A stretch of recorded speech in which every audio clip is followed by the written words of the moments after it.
Hi everybody, I'm Stacy with Stacy's Organizing and Decorating for Life, or stacyforlife.com. So today's topic is how are we doing so far on our dreams and our goals and our aspirations? Are we still motivated? And is our motivation coming from a place of fear or a place of love? So if you like this topic, please hit the like button below. And if you haven't subscribed, please go ahead and subscribe. Perhaps you're feeling already like it's only the end of January and you're not really as excited about your goals as you were at the end of December, beginning of January. And what I do as a life coach is I help you with your tracking. These videos are free videos intended to help you with your tracking. And so I don't get to one-on-one talk to you all, but I'm hoping that this still helps because it's part of my path, I do believe. And so, I want to look at why are we not staying motivated. In the, first videos, I talked about thoughts and feelings, about how, and I, discussed about how things from our childhood sometimes are subconsciously implanted in our adulthood. So maybe we're feeling the lack of desire and feeling defeated already from some of that. So, for myself, when I was a child, and I used to, people would say, what do you want to be when you grow up? And I would say, oh, I want to be an actress or a model. My dad would say, no, you don't. Those people are jaded. Hollywood is jaded. They're abusive, and you just don't want to be a part of that kind of life. It's just sinful. So it's like, okay.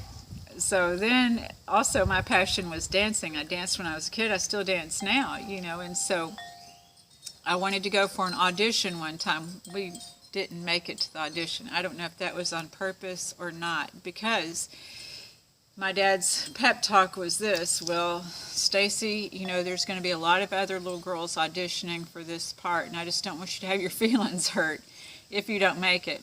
So while my dad's intentions were to protect me and to keep me from feeling, fear or feeling, and I didn't feel fear until he said that, but it was a fear-based thing for him, is he didn't want me to feel rejected or feel, have my feelings hurt. But that's just a part of our lives, right? Is we're going to feel rejected sometimes, and we're going to get our feelings hurt. It doesn't mean we're bad people, but when we're protected from that kind of stuff, then it may make us feel like we're not supposed to feel it if we don't know that this is just a part we're going to feel it. So that's all that I'm saying, and I'm saying that could possibly be an old tape within you too, because as a child for a long time I didn't even try to do stuff based on that kind of pep talk and motivation.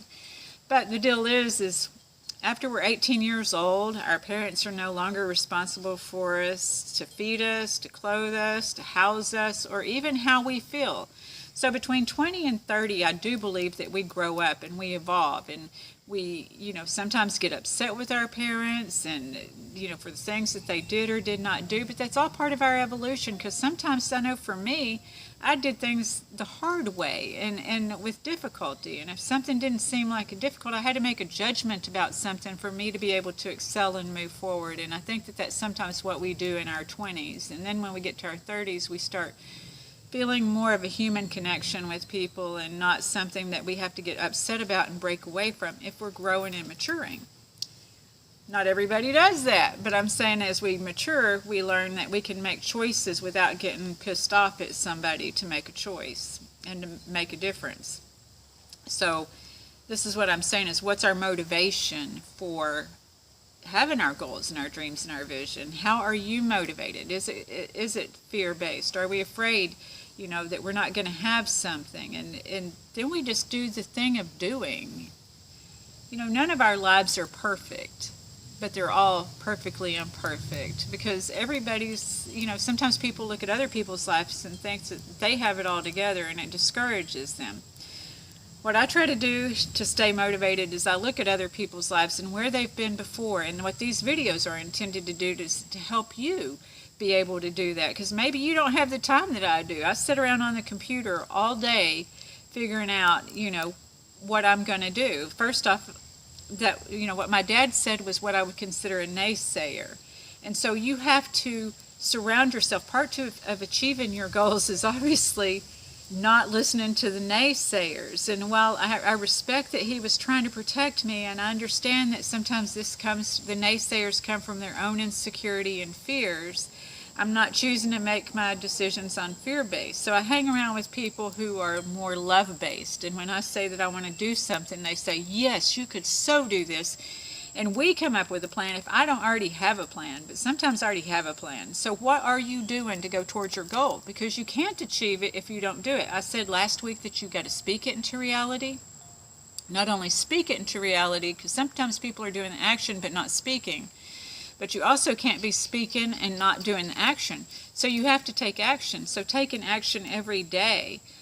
You know, I'm not exactly a writer, but I am a writer. I've only written in journals, but as a child, that was one of the things I used to secretly write stuff too. I used to make little stories when I was a kid. And so I would throw them away before anybody saw them, you know, but I did. So now, and I wrote in journals for years, you know. And so basically that's all I'd done. But now I've decided I'm going to write. So I wrote a blog this weekend. I also made a video for one of my dreams, goals, and desires. And, you know, it's just always doing something. Yesterday I sat on the computer all day watching about how these other people do their systems, how they make their goals and their visions and their dreams come true, and they keep building. And that's something that I'm working on, because I'm one of these creative type people that you got to keep me going. I have to keep it, you know, going and stay in the course, or else I can drift off to la la land. So that's the difference between making your dreams a reality, is the action put forward. So I just wanted to encourage you to continue to do so too, that you have to step behind the naysayers, even if the naysayer is your own subconscious. Do it without judgment, because they don't intend for you to be hurt by it. That's not people's intention, but even our own minds can make it up that people don't want us to have or achieve or be better, you know, than we are. And I'm not saying that we're bad in the first place, but it's normal that we want to do other things, that we want to experience life. So experience your life. I'm going to read you something I read this morning on Twitter by Neil Donald Walsh, and it's just an awesome read. But I want to encourage you to go from a place of love. What does that look like? That's gratitude, making the list in the morning, writing out your journal, what you're going to do for the day. So I list 3 things I'm going to do today. I list 3 things that I'm grateful for. I write my little thing. And so, you know, I get up in the morning, I do my yoga first while my coffee's brewing, then I have my coffee, then I look at my emails, then I write in my journal and pray, and then I get on the internet and be guided to wherever I need to do to find those things that I work on to achieve my dreams and goals, because I didn't do these videos till like 5 months ago, and you can see that it progressed from doing 3 to 5 minute videos. Now I'm doing 10-minute videos, and it's just realizing that part of our journey, part of it is like the brick that I talked about last week, is you're just making one brick at a time, doing one little thing at a time. Don't get discouraged. You know, it's just one little thing at a time, and it builds up. And so if you're feeling like you're at a lull right now, because I'm kind of feeling it, I'm at the same amount of subscribers I've been at for a while and all this, but that doesn't define me. I know that there's magic going on, even when I don't see it. I know that this universe is magical, and any things that I'm praying about and lifting up into the ethers, that those things are going to be made manifest. They always do. I mean, look at me. I'm living in Cancun now. So I know that the other things that I dream about will happen too, and they don't just happen for me. They happen for you too. They happen for us all. We just have to be conscious and aware of where our energy is. Is our energy in love, or is our energy in fear? Because fear-based energy will keep us running in fear. It's from the old tapes of the past. Anything that you're praying about is divinely guided in love. So know this and stay on your course, and realize that it may not happen now, but it will happen. I'm going to share one more story with you, is that, you know, like I said, after we get older, we have to discover our own path. And I did model. I got to model, and I made some money. I wasn't a supermodel, but that was never the goal, because that wasn't my consciousness at the time. And then I also got the opportunity to get to be in a documentary, a Black Panther documentary. And while I went in to audition for a part of a northern racist in New Jersey, obviously I can't pull off a New Jersey accent. I have a Texas accent. But the thing is, coming from a place of love in this audition, I got a part anyway. They created a part for me. The director created a part. She didn't even know me, you know, and that's just what I'm talking about, carrying that energy of love with you. Because what I got was a part being a hippie, which totally suits me. I got to wear a headband, have big hoop earrings on. I even got another part to where I got to sit in a courtroom and have an afro on.